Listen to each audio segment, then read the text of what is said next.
সূরা আল মায়েদা। বিসমিল্লাহির রহমানির রহিম। রহমান রহিম আল্লাহ তাআলার নামে শুরু করছি। হে ঈমানদার বান্দারা, তোমরা যারা ঈমান এনেছ, তোমরা ওয়াদাসমূহ পূরণ করো। মনে রেখো, তোমাদের জন্য 4 পা বিশিষ্ট পোষা জন্তু হালাল করা হয়েছে, তবে সেসব জন্তু ছাড়া যা বিবরণ সহ একটু পরেই তোমাদের পড়ে শোনানো হচ্ছে। এহরাম বাঁধা অবস্থায় কিন্তু এসব হালাল জন্তু শিকার করা বৈধ মনে করো না। হ্যাঁ, আল্লাহ তাআলা যা চান সে আদেশই তিনি জারি করেন। হে ঈমানদার বান্দারা, তোমরা আল্লাহ তাআলার নিদর্শনসমূহের অসম্মান করো না। সম্মানিত মাসগুলোকেও যুদ্ধ বিগ্রহের জন্য কখনো হালাল বানিয়ে নিও না। আল্লাহর নামে উৎসর্গীকৃত জন্তুসমূহ ও যেসব জন্তুর গলায় উৎসর্গের চিহ্ন হিসেবে পট্টি বেঁধে দেওয়া হয়েছে, যারা আল্লাহর অনুগ্রহ ও সন্তুষ্টি অর্জনের লক্ষ্যে আল্লাহর পবিত্র কাবা ঘরের দিকে রওনা দিয়েছে, তাদের তোমরা অসম্মান করো না। তোমরা যখন এহরাম মুক্ত হবে তখন তোমরা শিকার করতে পারো। বিশেষ কোন একটি সম্প্রদায়ের বিদ্বেষ এমন বিদ্বেষ যার কারণে তারা তোমাদের আল্লাহ তাআলার পবিত্র মসজিদে আসার পথ বন্ধ করে দিয়েছিল, যেন তোমাদের কোন রকম সীমা লঙ্ঘন করতে প্ররোচিত না করে। তোমরা শুধু নেক কাজ ও তাকওয়ার ব্যাপারেই একে অপরের সহযোগিতা করো। পাপ ও বাড়াবাড়ির কাজে কখনো একে অপরের সহযোগিতা করো না। সর্বাবস্থায় আল্লাহ তাআলাকে ভয় করো, কেননা আল্লাহ তাআলা পাপের দণ্ডদানের ব্যাপারে অত্যন্ত কঠোর। মৃত জন্তু, রক্ত, শুয়োরের গোশত ও যে জন্তু আল্লাহ তাআলা ছাড়া অন্য কারো নামে জবাই কিংবা উৎসর্গ করা হয়েছে তা সবই তোমাদের উপর হারাম করা হয়েছে। শ্বাসরুদ্ধ হয়ে মরা, আঘাত খেয়ে মরা, উপর থেকে পড়ে মরা, শিঙের আঘাতে মরা, হিংস্র জন্তুর খাওয়া জন্তুও তোমাদের জন্য হারাম। তবে তোমরা তা যদি জীবিত অবস্থায় পেয়ে জবাই করে থাকো তাহলে তা হারাম নয়। পূজার বেদিতে বলি দেয়া জন্তুও হারাম। লটারি কিংবা জুয়ার তীর নিক্ষেপ করে ভাগ্য নির্ণয় করা হারাম। এর সবকটাই হচ্ছে বড় বড় গুনার কাজ। আজ কাফেররা তোমাদের দিন নির্মূল করা সম্পর্কে হতাশ হয়ে পড়েছে, সুতরাং তোমরা তাদের ভয় করো না, বরং আমাকেই ভয় করো। আজ আমি তোমাদের জন্য তোমাদের দিন পরিপূর্ণ করে দিলাম, আর তোমাদের উপর আমার প্রতিশ্রুত নিয়ামত আমি পূর্ণ করে দিলাম। তোমাদের জন্য জীবনের ব্যবস্থা হিসেবে আমি ইসলামকেই মনোনীত করলাম। হারামের ব্যাপারে মনে রেখো, যদি কোনো ব্যক্তি ক্ষুধা তাড়নায় হারাম খেতে বাধ্য হয় কিন্তু ইচ্ছা করে সে কোনো পাপের দিকে ঝুঁকে পড়তে না চায়, তার ব্যাপারটা আলাদা। অবশ্যই আল্লাহ তাআলা ক্ষমাশীল ও পরম দয়ালু। তারা তোমার কাছ থেকে জানতে চাইবে কোন কোন জিনিস তাদের জন্য হালাল করা হয়েছে। তুমি তাদের বলো, সব ধরনের পাকসাপ বস্তুই তোমাদের জন্য হালাল করা হয়েছে, এবং সেসব শিকারী জন্তু ও পাখির ধরে আনা জন্তু ও পাখিও তোমরা খাও, যাদের তোমরা শিকার করার নিয়ম শিক্ষা দিয়েছ, যেভাবে আল্লাহ তাআলা তোমাদের শিক্ষা দিয়েছিলেন। তবে এর উপর অবশ্যই আল্লাহ তাআলার নাম নেবে। তোমরা আল্লাহ তাআলাকে ভয় করো, আল্লাহ তাআলা দ্রুত হিসাব গ্রহণকারী। আজ তোমাদের জন্য যাবতীয় পাক জিনিস হালাল করা হলো। যাদের উপর আল্লাহর কিতাব নাজিল করা হয়েছে তাদের খাবারও তোমাদের জন্য হালাল, আবার তোমাদের খাদ্যদ্রব্য তাদের জন্য হালাল। চরিত্রের সংরক্ষিত দুর্গে অবস্থানকারী মোমেন নারী ও তোমাদের আগে যাদের কিতাব দেওয়া হয়েছিল, যখন তোমরা তাদের মোহরানা আদায় করে দেবে, সেসব আহলে কিতাব সতী সাধ্বী নারীরাও তখন তোমাদের জন্য হালাল হয়ে যাবে। তোমরা থাকবে চরিত্রের রক্ষক হয়ে। কামনা চরিতার্থ করে কিংবা গোপন অভিসারী উপপত্নী বানিয়ে নয়। যে কেউই ঈমান অস্বীকার করবে তার জীবনের সব কর্মই নিষ্ফল হয়ে যাবে, এবং শেষ বিচারের দিনে সে হবে চরমভাবে ক্ষতিগ্রস্তদের একজন। হে ঈমানদার ব্যক্তিরা, তোমরা যখন নামাজের জন্য দাঁড়াবে, তোমরা তোমাদের পুরো মুখমণ্ডল ও কনুই পর্যন্ত তোমাদের হাত দুটো ধুয়ে নেবে। অতঃপর তোমাদের মাথা মাসেহ করবে এবং পা দুটো গোড়ালি পর্যন্ত ধুয়ে নেবে। কখনো যদি এমন বেশি নাপাক হয়ে যাও যাতে গোসল করা ফরজ হয়ে যায়, তাহলে গোসল করে ভালোভাবে পবিত্র হয়ে নেবে। যদি তোমরা অসুস্থ হয়ে পড়ো কিংবা তোমরা যদি সফরে থাকো, অথবা তোমাদের কেউ যদি মলমূত্র ত্যাগ করে আসে, অথবা যদি নারী সম্ভোগ করে থাকো, তাহলে পানি দিয়ে পবিত্রতা অর্জন করো। আর যদি পানি না পাও, তাহলে পবিত্র মাটি দিয়ে তায়াম্মুম করে নাও। আর তায়াম্মুমের নিয়ম হচ্ছে, সেই পবিত্র মাটি দিয়ে তোমরা তোমাদের মুখমণ্ডল ও হাত মাসেহ করে নেবে। মূলত আল্লাহ তাআলা কখনো পরিষ্কার পরিচ্ছন্নতার ব্যাপারে তোমাদের কষ্ট দিতে চান না, বরং তিনি চান তোমাদের পাক সাফ করে দিতে, এবং এভাবেই তিনি তোমাদের উপর তার নিয়ামতসমূহ পূর্ণ করে দিতে চান, যাতে করে তোমরা তাঁর কৃতজ্ঞতা আদায় করতে পারো। তোমাদের উপর আল্লাহ তাআলার নিয়ামতসমূহ তোমরা স্মরণ করো, এবং তোমাদের কাছ থেকে যে পাকা প্রতিশ্রুতি তিনি গ্রহণ করেছিলেন সে কথাও ভুলে যেও না। যখন তোমরা তার সাথে অঙ্গীকার করে বলেছিলে, হে আমাদের মালিক, আমরা তোমার কথা শুনলাম এবং তা মেনে নিলাম। তোমরা আল্লাহ তাআলাকে ভয় করো। অবশ্যই আল্লাহ তাআলা তোমাদের অন্তরে যা কিছু আছে সে সম্পর্কে সম্যক অবগত আছেন। হে ঈমানদার লোকেরা, তোমরা আল্লাহর জন্য সত্য ও ন্যায়ের উপর সাক্ষী হয়ে অবিচলভাবে দাঁড়িয়ে থেকো। মনে রাখবে, বিশেষ কোন সম্প্রদায়ের দুশমনী যেন তোমাদের এমনভাবে প্ররোচিত না করে এর ফলে তোমরা ন্যায় ও ইনসাফের পথ থেকে সরে আসবে। তোমরা ইনসাফ করো, কারণ এই কাজটি আল্লাহ তাআলাকে ভয় করে চলার অধিক নিকটতর। তোমরা আল্লাহ তাআলাকে ভয় করো। অবশ্যই আল্লাহ তাআলা তোমাদের কর্মকাণ্ড সম্পর্কে পূর্ণাঙ্গ ওয়াকিবহাল রয়েছেন। ঈমান আনে এবং নেক কাজ করে, আল্লাহ তাআলা তাদের সবাইকে এই বলে প্রতিশ্রুতি দিয়েছেন যে তাদের জন্য তার কাছে বিশেষ ক্ষমা ও মহা পুরস্কার রয়েছে। অপরদিকে যারা কুফরি করছে এবং আমার আয়াতসমূহকে অস্বীকার করেছে তারা সবাই হচ্ছে জাহান্নামের অধিবাসী। হে ঈমানদার ব্যক্তিরা, তোমাদের উপর আল্লাহর নিয়ামত স্মরণ করো যখন একটি জনগোষ্ঠী তোমাদের বিরুদ্ধে হাত ওঠাতে উদ্যত হয়েছিল, তখন আল্লাহ তাআলা তাদের সে হাত তোমাদের উপর আক্রমণ করা থেকে সংযত করে দিলেন। অতঃপর তোমরা আল্লাহ তাআলাকে ভয় করো। মোমেনদের তো আল্লাহ তাআলার উপরই ভরসা করা উচিত। আল্লাহ তাআলা বনী ইসরাইলদের কাছ থেকে আনুগত্যের অঙ্গীকার গ্রহণ করলেন। অতঃপর আমি এ কাজের জন্য তাদের মধ্যে থেকে 12 জন সর্দার নিযুক্ত করলাম। আল্লাহ তাআলা তাদের বললেন, অবশ্যই আমি তোমাদের সাথে আছি। তোমরা যদি নামাজ প্রতিষ্ঠা করো, যাকাত আদায় করো, আমার রসুলদের উপর ঈমান আনো এবং দ্বীনের কাজে যদি তোমরা তাদের সাহায্য সহযোগিতা করো, সর্বোপরি আল্লাহ তাআলাকে তোমরা যদি উত্তম ঋণ প্রদান করো, তাহলে অবশ্যই আমি তোমাদের গুনাহসমূহ মোচন করে দেব এবং তোমাদের আমি এমন এক জান্নাতে প্রবেশ করাবো যার তলদেশ দিয়ে ঝর্ণাধারা প্রবাহিত হয়। এরপর যদি কোনো ব্যক্তি আল্লাহকে অস্বীকার করে তাহলে সে সরল পথ থেকে বিচ্যুত হয়ে পড়বে। অতঃপর তাদের সেই অঙ্গীকার ভঙ্গ করার কারণে আমি তাদের উপর অভিশাপ নাজিল করেছি এবং তাদের হৃদয় কঠিন করে দিয়েছি। তাদের চরিত্রই ছিল তারা আল্লাহর কালামকে তার নির্দিষ্ট অর্থ থেকে সরিয়ে নিয়ে বিকৃত করে দিত। হেদায়েতের যা কিছু তাদের শিক্ষা দেয়া হয়েছিল তার অধিকাংশ কথাই তারা ভুলে গেল। প্রতিনিয়ত তুমি তাদের দেখতে পাবে, তাদের সামান্য একটি অংশ ছাড়া অধিকাংশ মানুষই আল্লাহর সাথে বিশ্বাসঘাতকতা করে চলেছে। অতএব তুমি তাদের ক্ষমা করে দাও। যথাসম্ভব তুমি তাদের সংস্রব এড়িয়ে চলো। অবশ্যই আল্লাহ তাআলা কল্যাণকামী মানুষদের ভালোবাসেন। আমি তো তাদের কাছ থেকেও আনুগত্যের অঙ্গীকার গ্রহণ করেছিলাম যারা বলে আমরা খ্রিস্টান সম্প্রদায়ের লোক। অতঃপর এরাও সে অঙ্গীকার সম্পর্কিত অধিকাংশ কথা ভুলে গেল যা তাদের স্মরণ করানো হয়েছিল।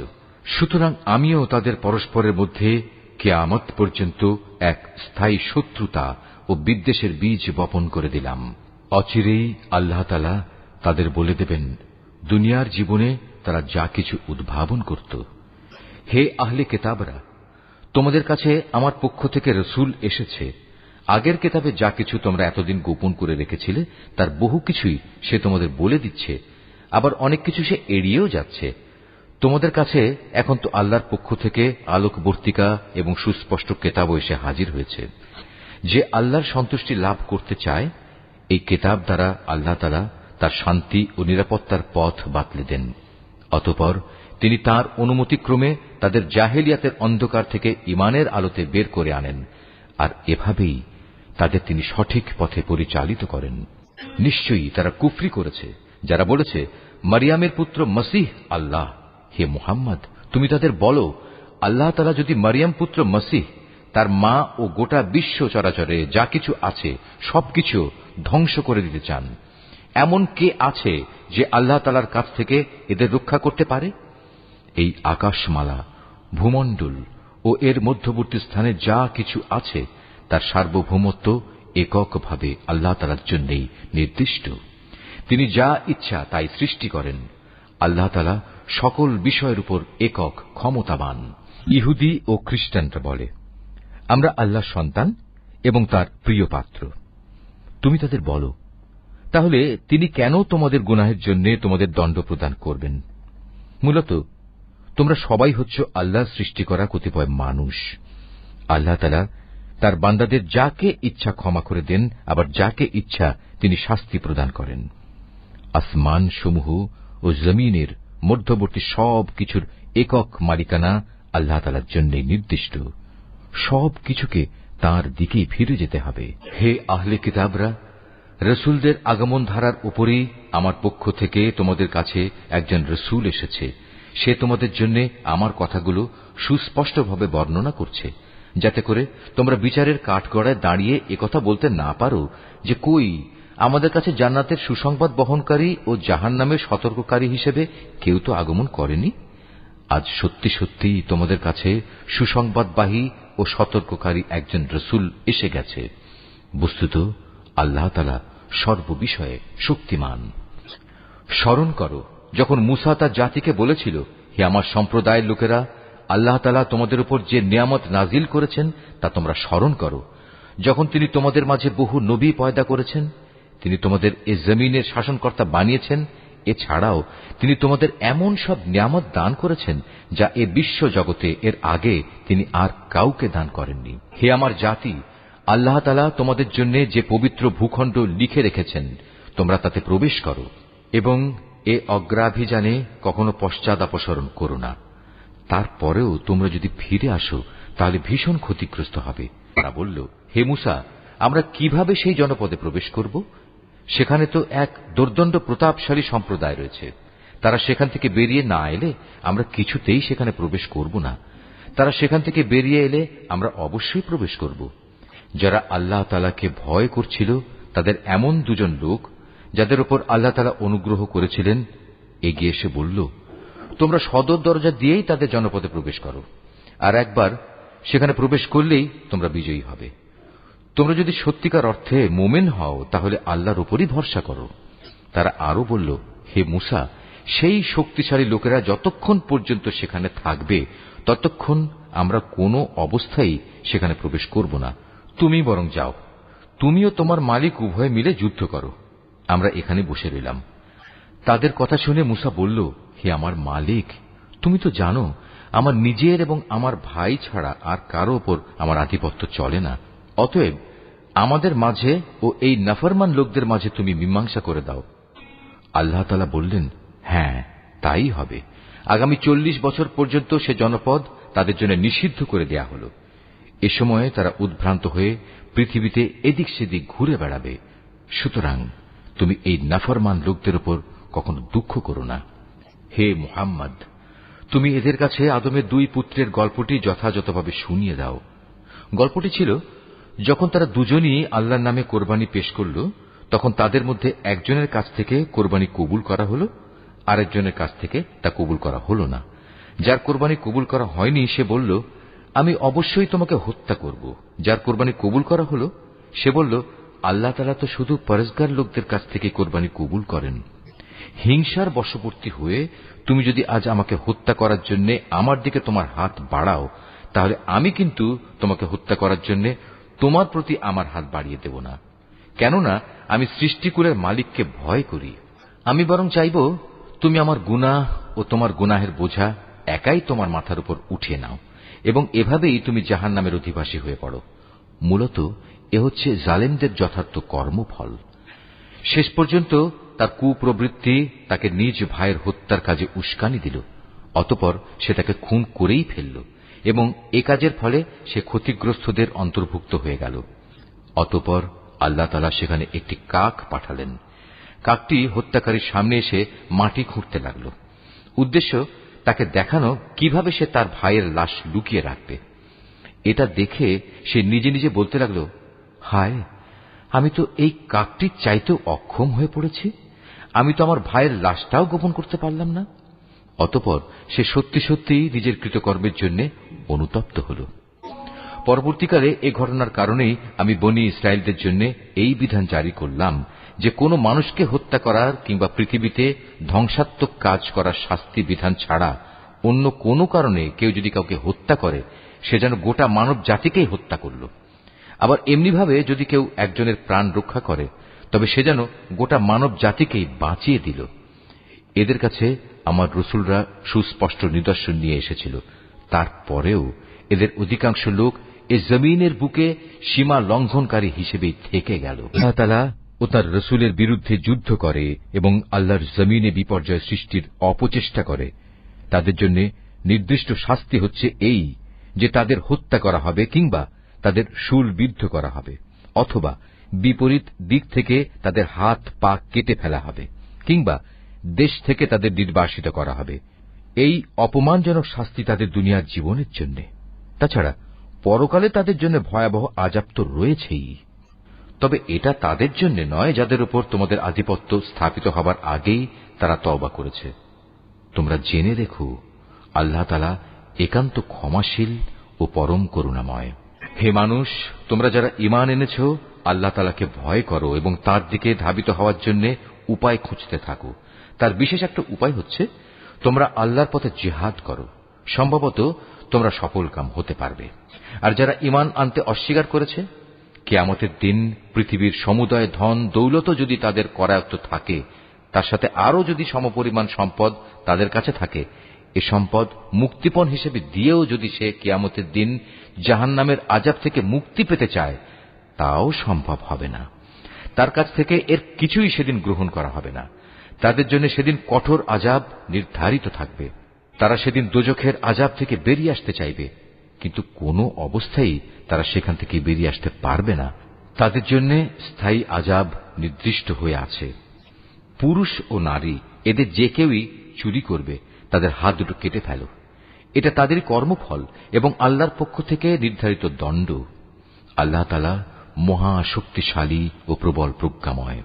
হ্যাঁ, যে ব্যক্তি এ জঘন্য জুলুম করার পর আল্লাহ তাআলার কাছে তওবা করবে এবং নিজের সংশোধন করে নেবে, অবশ্যই আল্লাহ তাআলা তার তওবা কবুল করবেন। আল্লাহ তাআলা নিঃসন্দেহে বড় ক্ষমাশীল ও দয়াময়। তুমি কি একথা জানো না, এই আকাশমণ্ডলী ও জমিনের একক সার্বভৌমত্ব একমাত্র আল্লাহ তাআলার জন্য? তিনি যাকে ইচ্ছা তাকে শাস্তি দেন, আবার যাকে ইচ্ছা তাকে তিনি মাফ করে দেন। কেননা সবকিছুর উপর তিনিই হচ্ছেন একক ক্ষমতাবান। রাসূল, যারা দ্রুত গতিতে কুফরির পথে ধাবিত হচ্ছে, তারা যেন তোমাকে দুঃখ না দেয়। এরা সে দলের লোক যারা মুখে মুখে বলে আমরা ঈমান এনেছি, কিন্তু সত্যিকার অর্থে তাদের অন্তর কখনো ঈমান আনেনি। আর তাদের ব্যাপারও নয় যারা ইহুদি, তারা মিথ্যা কথা শোনার জন্য সদা কান খাড়া করে রাখে, এবং তাদের বন্ধু সম্প্রদায়ের যেসব লোক কখনো তোমার কাছে আসেনি, এরা সেই অপর সম্প্রদায়টির জন্যই নিজেদের কান খাড়া করে রাখে। আল্লাহর কিতাবের কথাগুলো আপন জায়গায় বিন্যস্ত থাকার পরেও এরা তা বিকৃত করে বেড়ায়, এবং অন্যদের কাছে এরা বলে, হ্যাঁ, যদি এ ধরনের কোনো বিধান তোমাদের দেওয়া হয় তাহলে তোমরা তা গ্রহণ করো, আর সে ধরনের কিছু না দেয়া হলে তোমরা তা থেকে সতর্ক থেকো। আসলে আল্লাহ তাআলা যার পথচ্যুতি চান, তাকে আল্লাহর পাকড়াও থেকে বাঁচানোর জন্য তুমি তো কিছুই করতে পারো না। এরাই হচ্ছে সেসব হতভাগ্য লোক। আল্লাহ তাআলা কখনো যাদের অন্তরগুলোকে পাক সাফ করার ইরাদা পোষণ করেন না, তাদের জন্য পৃথিবীতে যেমনি রয়েছে অপমান ও লাঞ্ছনা, পরকালেও তেমনি তাদের জন্য অপেক্ষা করছে ভয়াবহ আযাব। ইহুদিদের চরিত্র হচ্ছে, এরা যেমন মিথ্যা কথা শুনতে অভ্যস্ত, তেমনি এরা হারাম মাল খেতেও ওস্তাদ। অতএব এরা যদি কখনো কোনো বিচার নিয়ে তোমার কাছে আসে, তাহলে তুমি চাইলে তাদের বিচার করতে পারো কিংবা তাদের উপেক্ষা করো। যদি তুমি তাদের ফিরিয়ে দাও, তাহলে নিশ্চিত থাকো এরা তোমার কোনোই অনিষ্ট করতে পারবে না। তবে যদি তুমি তাদের বিচার ফয়সালা করতে চাও, তাহলে অবশ্যই ন্যায় বিচার করবে। নিঃসন্দেহে আল্লাহ তাআলা ন্যায় বিচারকদের ভালোবাসেন। এসব লোক কিভাবে তোমার কাছে বিচারের ভার নিয়ে হাজির হবে, যখন তাদের নিজেদের কাছেই আল্লাহর পাঠানো তাওরাত মজুদ রয়েছে? তাতেও তো বিচার আচার সংক্রান্ত আল্লাহর বিধান আছে। তুমি যা কিছুই করো না কেন, একটু পরেই তারা তোমার কাছ থেকে মুখ ফিরিয়ে নেবে। এরা আসলে ঈমানদারই নয়। নিঃসন্দেহে আমি মূসার কাছে তাওরাত নাজিল করেছি, তাতে তাদের জন্য পথ নির্দেশ ও আলোকবর্তিকা বর্তমান ছিল। আমার নবীরা যারা আমার বিধানেরই অনুবর্তন করত, ইহুদি জাতিকে এ হেদায়েত মোতাবেকই আইন কানুন প্রদান করত, নবীদের পর তাদের জ্ঞান সাধক ও ধর্মীয় পণ্ডিতরাও এ অনুযায়ী বিচার ফয়সালা করত। কেননা নবীর পর আল্লাহর কিতাব সংরক্ষণ করার দায়িত্ব এদেরই দেয়া হয়েছিল। তারা নিজেরাও ছিল এর প্রত্যক্ষ সাক্ষী। সুতরাং তোমরা মানুষদের ভয় না করে একান্তভাবে আমাকেই ভয় করো, আর আমার আয়াতসমূহ সামান্য মূল্যে বিক্রি করে দিও না।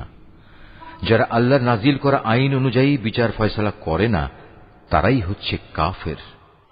তাওরাতে আমি তাদের জন্য বিধান নাজিল করেছিলাম যে তাদের জানের বদলে জান, চোখের বদলে চোখ, নাকের বদলে নাক, কানের বদলে কান, দাঁতের বদলে দাঁত। শাস্তি প্রয়োগের সময় এই শারীরিক জখমটাই কিন্তু আসল দণ্ড বলে বিবেচিত হয়। অবশ্য বাদীপক্ষের কেউ যদি এই দণ্ড মাফ করে দিতে চায়, তাহলে তা তার নিজের গুনাহখাতার জন্য কাফফারা হিসেবে গণ্য হবে। আর যারাই আল্লাহ নাজিল করা বিধান অনুযায়ী বিচার ফয়সালা করবে না, তারা হচ্ছে জালেম। এ ক্রমধারায় অতঃপর আমি মরিয়ম পুত্র ঈসাকে পাঠিয়েছি। সে সময় আগে থেকে তাওরাতে যা কিছু অবশিষ্ট ছিল, সে ছিল তার সত্যতা স্বীকারকারী, আর আমি তাকে ইনজিল দান করেছি, তাতে ছিল হেদায়েত ও নূর। তখন তাওরাতে যা কিছু তার কাছে বর্তমান ছিল, ইনজিল কিতাব তার সত্যতা স্বীকার করেছে।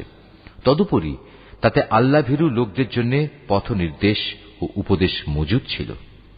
ইনজিলের অনুসারীদের উচিত এর ভেতর আল্লাহ তাআলা যা কিছু নাজিল করেছেন তার ভিত্তিতে বিচার ফয়সালা করা। কেননা যারাই আল্লাহর নাজিল করা আইনের ভিত্তিতে বিচার করবে না, তারাই ফাসেক। হে মুহাম্মদ, আমি তোমার প্রতি সত্য দিন সহ এ কিতাব নাজিল করেছি।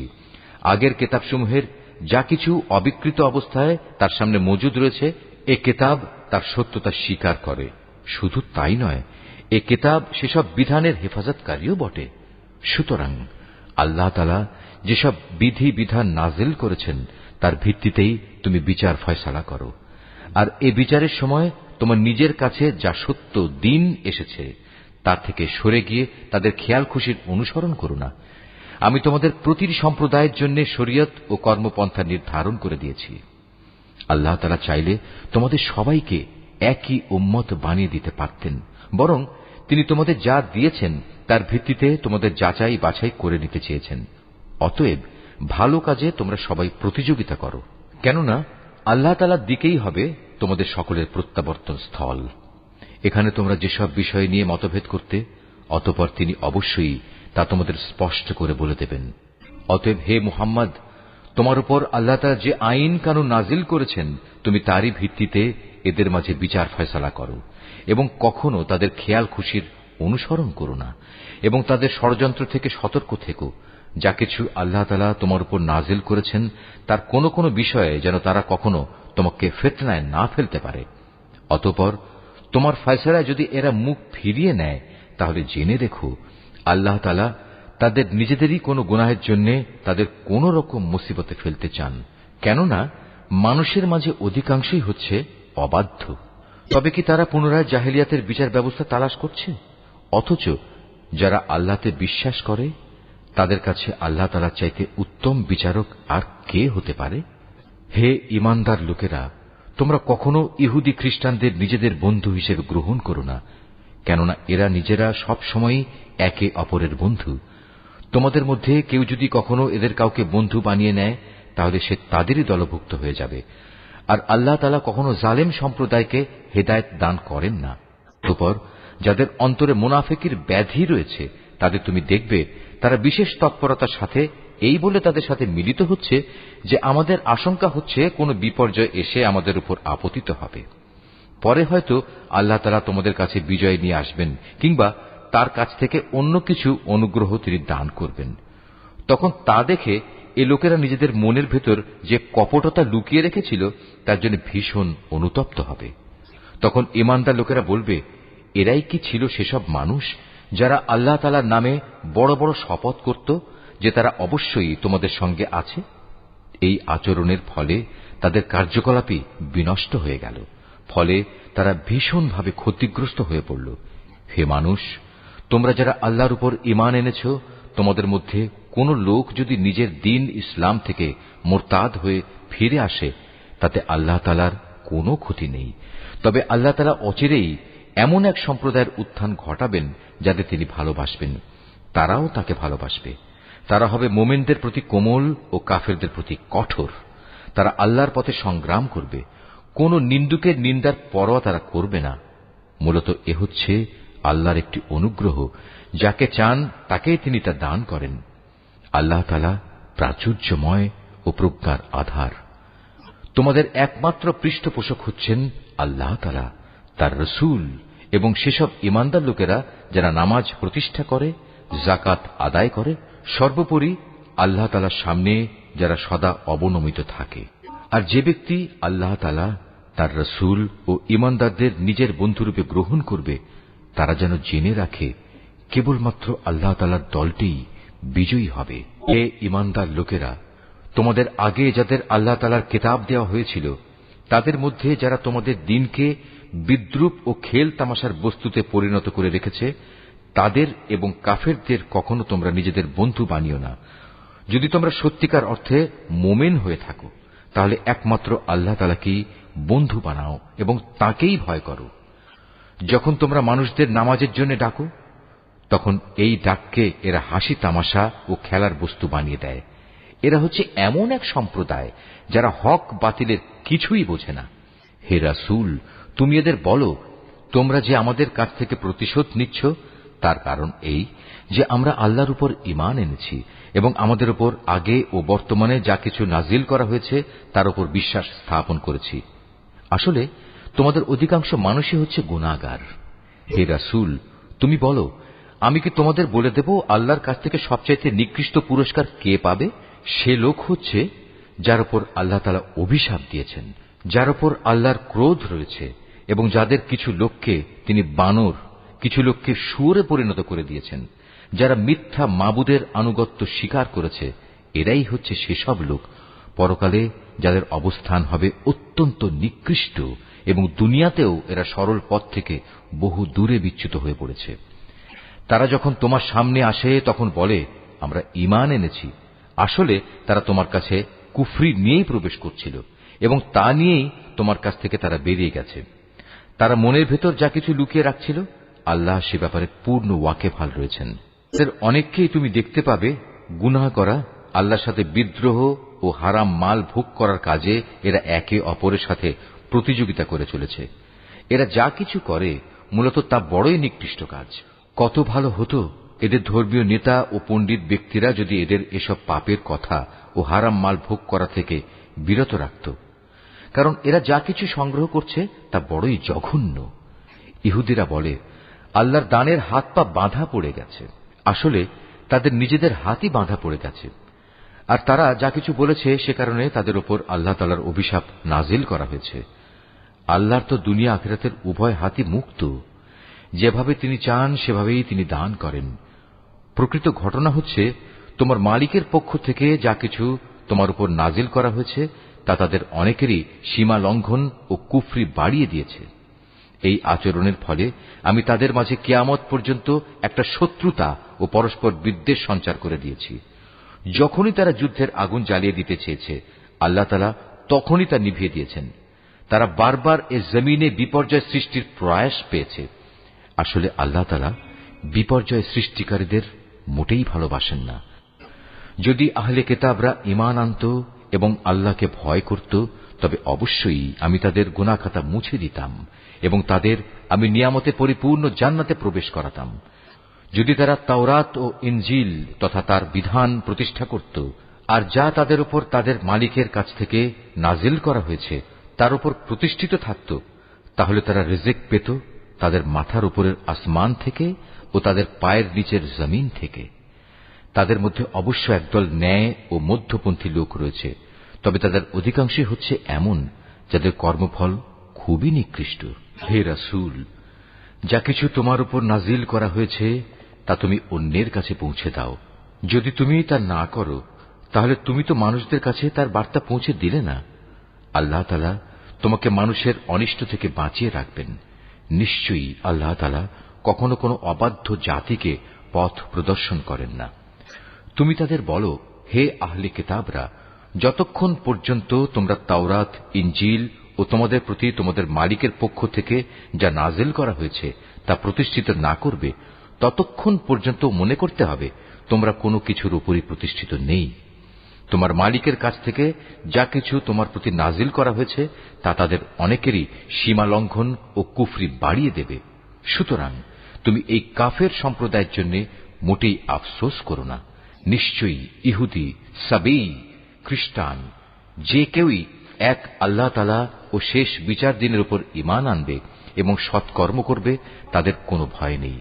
পরকালেও তাদের কোনো দুশ্চিন্তাগ্রস্ত হতে হবে না। বনী ইসরায়েলের কাছ থেকে আমি আনুগত্যের অঙ্গীকার আদায় করে নিয়েছিলাম এবং সে মোতাবেক আমি তাদের কাছে রসুলদের প্রেরণ করেছিলাম। কিন্তু যখনই কোন রসুল তাদের কাছে এমন কোন বিধান নিয়ে হাজির হয়েছে যা তাদের পছন্দসই ছিল না, তখনই তারা এই রসুলদের একদলকে মিথ্যাবাদী বলেছে, আরেক দলকে তারা হত্যা করেছে। তারা ধরে নিয়েছিল এত কিছু করা সত্ত্বেও তাদের উপর কোনো বিপর্যয় আসবে না, তাই তারা সত্য গ্রহণ করার ব্যাপারে অন্ধ ও বধির হয়ে থাকল। তারপরেও আল্লাহ তাআলা তাদের প্রতি ক্ষমা পরবশ হলেন। তাদের অনেকেই আবার অন্ধ ও বধির হয়ে গেল। তারা যা কিছু করেছে আল্লাহ তাআলা তা পর্যবেক্ষণ করছেন। নিশ্চয়ই তারা কাফের হয়ে গেছে যারা একথা বলেছে আল্লাহ হচ্ছেন মারিয়ামের পুত্র মসীহ, অথচ মসীহ নিজেই একথা বলেছে যে, হে বনী ইসরাইল, তোমরা এক আল্লাহর ইবাদত করো, যিনি আমারও মালিক, তোমাদেরও মালিক। মূলত যে কেউই আল্লাহর সাথে শরীক করবে, আল্লাহ তাআলা তার উপর জান্নাত হারাম করে দেবেন, আর তার স্থায়ী ঠিকানা হবে জাহান্নাম। এই জালেমদের সেদিন কোনো সাহায্যকারী থাকবে না। তারাও কুফরি করেছে যারা বলেছে তিনজনের মধ্যে তৃতীয় জন হচ্ছেন আল্লাহ, অথচ এক আল্লাহ তাআলা ছাড়া আর কোনো ইলাহ নেই। তারা যদি এখনো তাদের এসব অলীক কথাবার্তা থেকে ফিরে না আসে, তবে তাদের মাঝে যারা একথা বলে কুফরি করেছে তাদের অবশ্যই কঠিন যন্ত্রণাদায়ক আযাবে পেয়ে যাবে। তারা কি আল্লাহর কাছে তওবা করবে না? কখনো কি তারা তাঁর কাছে ক্ষমা প্রার্থনা করবে না? আল্লাহ তাআলা বড়ই ক্ষমাশীল ও দয়াময়। মারিয়াম পুত্র মসীহ তো রসুল ছাড়া কিছুই ছিল না। তার আগেও তার মতো অনেক রসুল গত হয়েছে। তার মা ছিল এক সত্যনিষ্ঠ মহিলা। তারা মা ও ছেলে উভয়ই আর দুদশটি মানুষের মতো করেই খাবার খেত। তুমি লক্ষ্য করে দেখো আমি কিভাবে আমার আয়াতগুলো খুলে খুলে বর্ণনা করছি। তুমি দেখো কিভাবে তারা সত্য বিমুখ হয়ে যাচ্ছে। তুমি বলো, তোমরা কি আল্লাহকে বাদ দিয়ে এমন কিছুর ইবাদত করছো যা তোমাদের কোনো ক্ষতি কিংবা উপকার কিছুই করার ক্ষমতা নেই? প্রকৃতপক্ষে আল্লাহ তাআলা সব কিছুই শোনেন এবং সবকিছুই জানেন। তুমি বলো, হে আহলে কিতাবরা, তোমরা কখনো নিজেদের দ্বীনের ব্যাপারে অন্যায় বাড়াবাড়ি করো না। মসীহের ব্যাপারে তোমরা সেসব জাতির খেয়াল খুশির অনুসরণ করো না যারা তোমাদের আগেই পথভ্রষ্ট হয়ে গেছে এবং তারা অনেক লোককেই গোমরাহ করে দিয়েছে, আর তারা নিজেরাও সহজ সরল পথ থেকে বিচ্যুত হয়ে গেছে। বনী ইসরায়েলদের আরও যারা মসীহের ব্যাপারে আল্লাহর এ ঘোষণা অস্বীকার করেছে, তাদের উপর দাউদ ও মরিয়ম পুত্র ঈসার মুখ থেকে অভিশাপ দেওয়া হয়েছে, কেননা তারা আল্লাহর বিরুদ্ধে বিদ্রোহ করেছে এবং সীমা লঙ্ঘন করেছে। তারা যেসব গর্হিত কাজ করত তা থেকে তারা একে অপরকে বারণ করত না। তারা যা করত নিঃসন্দেহে তা ছিল নিকৃষ্ট। তুমি তাদের মাঝে এমন বহু লোককে দেখতে পাবে যারা ঈমানদারদের বদলে কাফেরদের সাথে বন্ধুত্ব করতে বেশি আগ্রহী। অবশ্য তারা নিজেরা যা কিছু অর্জন করে সামনে পাঠিয়েছে তাও অতি নিকৃষ্ট। এ কারণে আল্লাহ তাআলা তাদের উপর ক্রোধান্বিত হয়েছেন। এ লোকেরা চিরকাল আযাবেই নিমজ্জিত থাকবে। তারা যদি সত্যি আল্লাহ তাআলা, তার নবী ও তার প্রতি যা নাজিল করা হয়েছে তার প্রতি যথাযথ ঈমান আনত, তাহলে এরা কাফেরদের বন্ধু হিসেবে গ্রহণ করত না। কিন্তু তারা তো অধিকাংশই হচ্ছে গুনাহগার। অবশ্যই তোমরা ঈমানদারদের সাথে শত্রুতার ব্যাপারে ইহুদি ও মুশরিকদেরই বেশি কঠোর দেখতে পাবে। অপরদিকে মোমেনদের সাথে বন্ধুত্বের ব্যাপারে তোমরা সেসব লোককে কিছুটা নিকটতর পাবে যারা বলেছে আমরা খ্রিস্টান।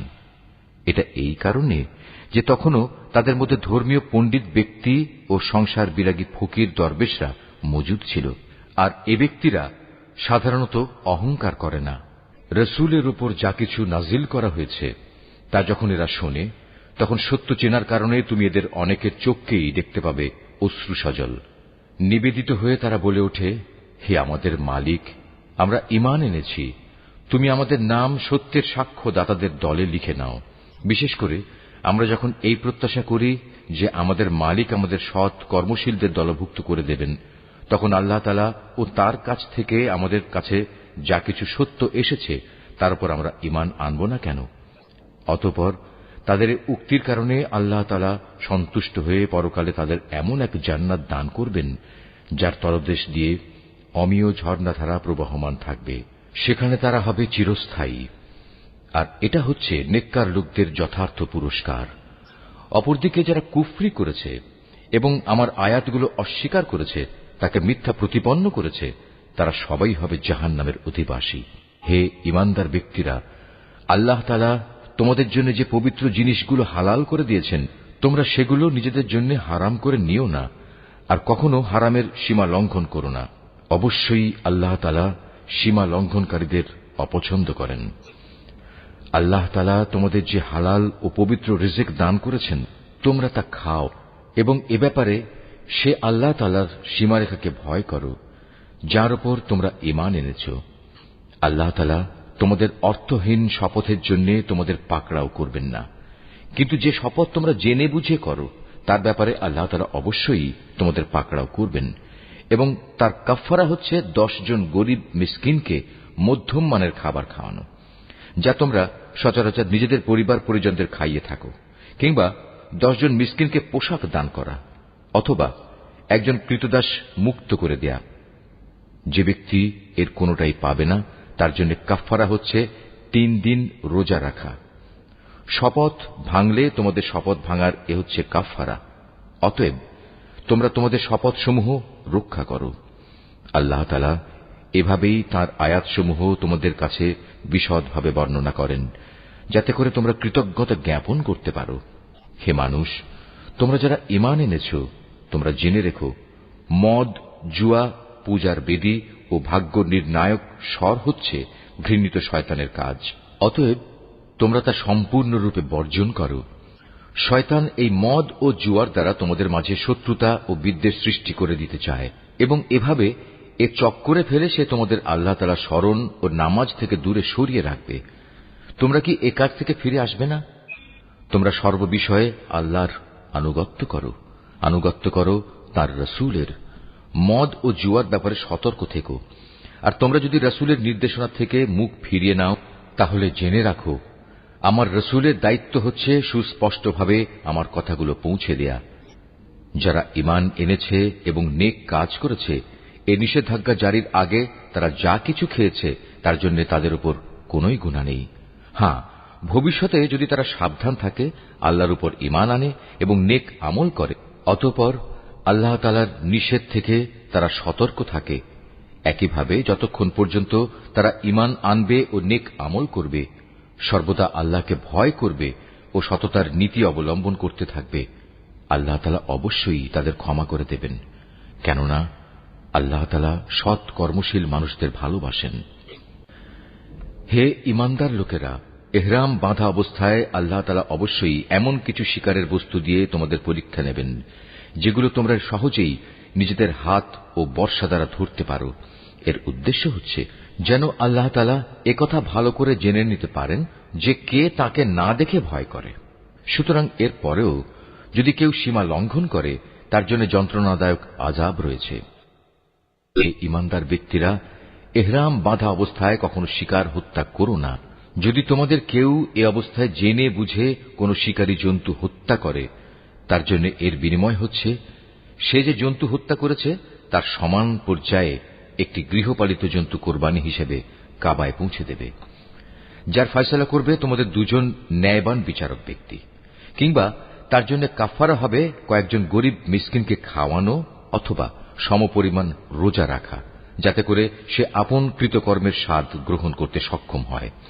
এই নিষেধাজ্ঞা জারির আগে যা কিছু গত হয়ে গেছে আল্লাহ তাআলা তা মাফ করে দিয়েছেন, কিন্তু এরপর যদি কেউ এর পুনরাবৃত্তি করে, তাহলে আল্লাহ তাআলা অবশ্যই তার কাছ থেকে প্রতিশোধ নেবেন।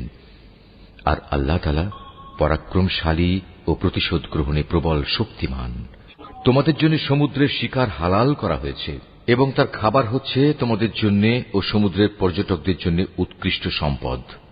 মনে রাখবে, যতক্ষণ পর্যন্ত তোমরা ইহরাম বাঁধা অবস্থায় থাকবে ততক্ষণ পর্যন্ত শুধু স্থলভাগের শিকারই তোমাদের জন্য হারাম থাকবে।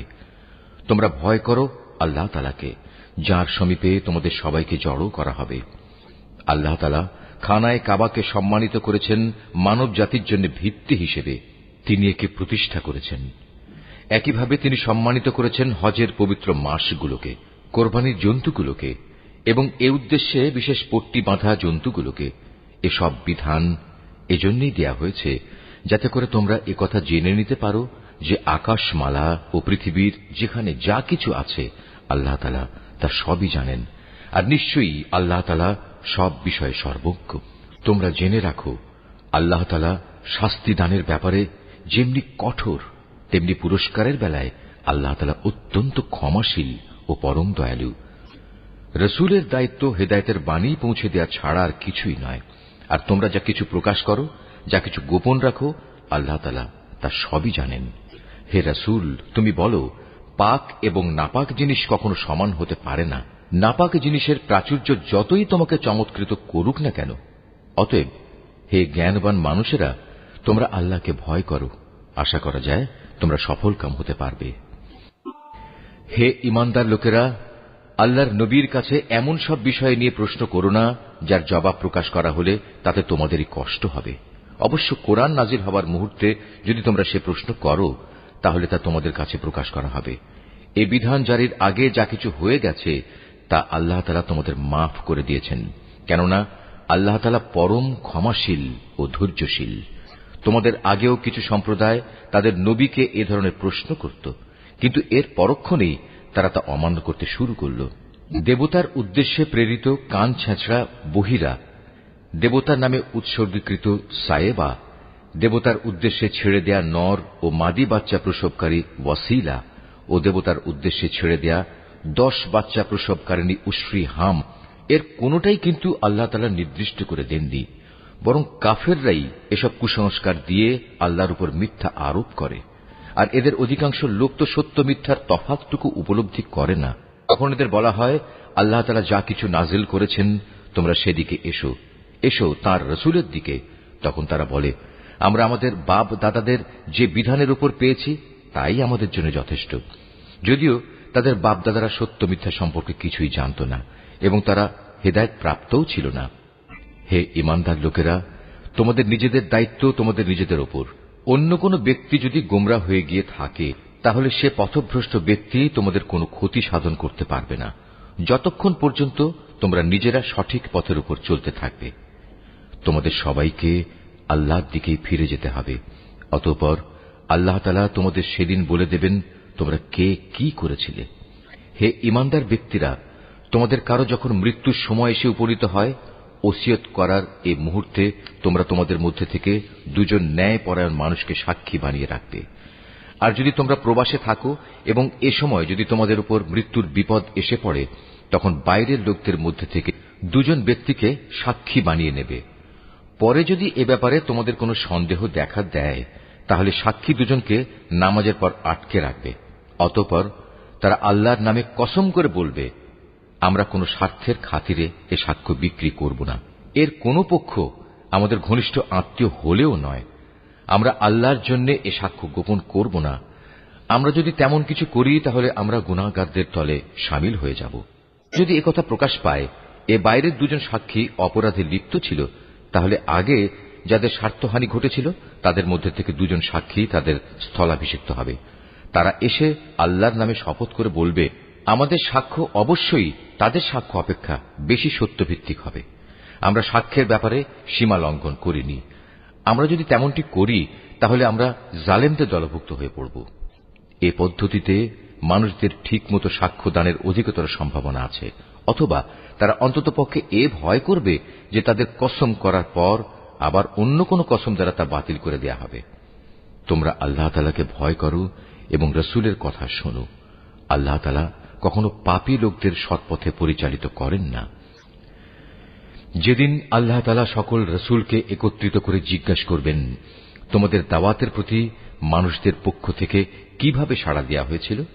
তারা বলবে, আমরা তো তার কিছুই জানি না, যাবতীয় অদৃশ্য বিষয় তুমিই পরিজ্ঞাত।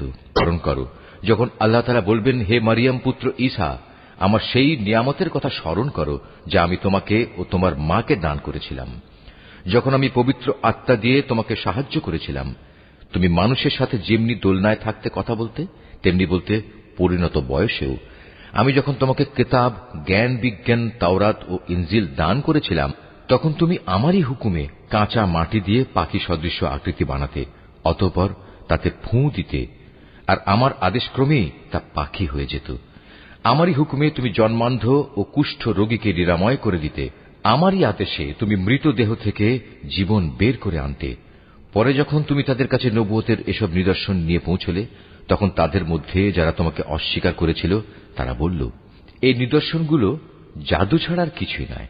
তখন আমি তোমার কোন অনিষ্ট সাধন থেকে বনী ইসরায়েলদের নিবৃত্ত করে রেখেছিলাম। আরো স্মরণ করো যখন আমি হাওয়ারীদের অন্তরে এ প্রেরণা দিয়েছিলাম যে তোমরা আমার প্রতি ও আমার রসুলের প্রতি ঈমান আনো। তারা বলল, হে মালিক, আমরা তোমার উপর ঈমান আনলাম। তুমি এ কথা সাক্ষ্য থেকো যে আমরা তোমার অনুগত ছিলাম। অতঃপর যখন এই হাওয়ারীদের দল বলল, হে মারিয়াম পুত্র ঈসা, তোমার মালিক কি আসমান থেকে খাবার সজ্জিত একটি টেবিল আমাদের জন্য পাঠাতে পারেন না? ঈসা জবাব দিল, সত্যি যদি তোমরা মোমেন হয়ে থাকো তাহলে কোন অহেতুক দাবি পেশ করার ব্যাপারে তোমরা আল্লাহ তাআলাকে ভয় করো।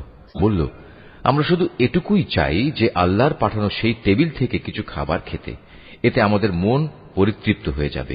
তাছাড়া এতে করে আমরা এও জানতে পারব তুমি আমাদের কাছে সঠিক কথা বলেছ। আমরা নিজেরাই সত্যের পক্ষে সাক্ষী হয়ে থাকতে চাই।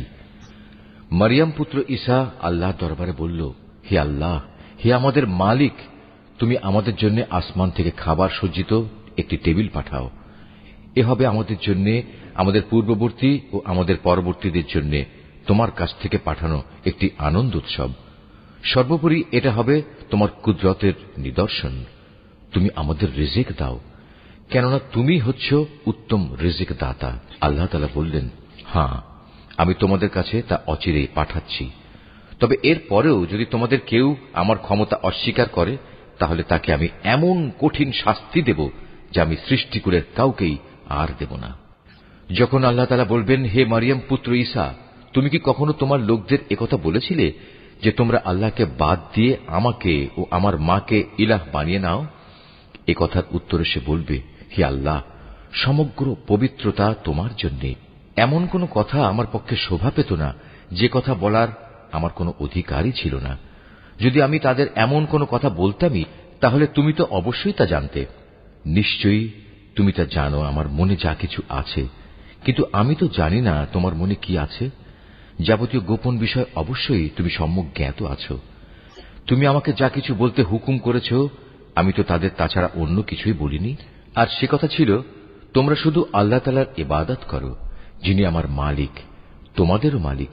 আমি যতদিন তাদের মধ্যে ছিলাম ততদিন তো আমি নিজেই তাদের কার্যকলাপের সাক্ষী ছিলাম, কিন্তু যখন তুমি আমাকে তুলে নিলে তখন তুমিই ছিলে তাদের উপর একক নেগাহবান। যাবতীয় ক্রিয়াকর্মের তুমিই ছিলে একক খবরদার। আজ তাদের অপরাধের জন্য তুমি যদি তাদের শাস্তি দাও, দিতে পারো, কারণ তারা তো তোমারই বান্দা। আর তুমি যদি তাদের ক্ষমা করে দাও, তাও তোমার মর্জি। তুমিই হচ্ছ বিপুল ক্ষমতাশালী, প্রজ্ঞাময়। আল্লাহ তাআলা বলবেন, হ্যাঁ, এ হচ্ছে সেদিন যেদিন সত্যাশ্রয়ী ব্যক্তিরা তাদের সততার জন্য প্রচুর কল্যাণ লাভ করবে। আর সে কল্যাণ হচ্ছে তাদের জন্য এমন সুরম্য জান্নাতের ব্যবস্থা করে রাখা হয়েছে যার তলদেশ দিয়ে অমিয় ঝর্ণাধারা প্রবাহিত থাকবে। সেখানে তারা চিরদিন থাকবে। আল্লাহ তাআলা তাদের উপর সন্তুষ্ট থাকবেন এবং তারাও আল্লাহর উপর সন্তুষ্ট থাকবে। বস্তুত এ হচ্ছে এক মহা সাফল্য। আকাশমালা ও জমিন এবং এর মধ্যবর্তী সমগ্র সৃষ্টি লোকের বাদশাহিত আল্লাহর জন্যই, এবং তিনি সবকিছুর উপর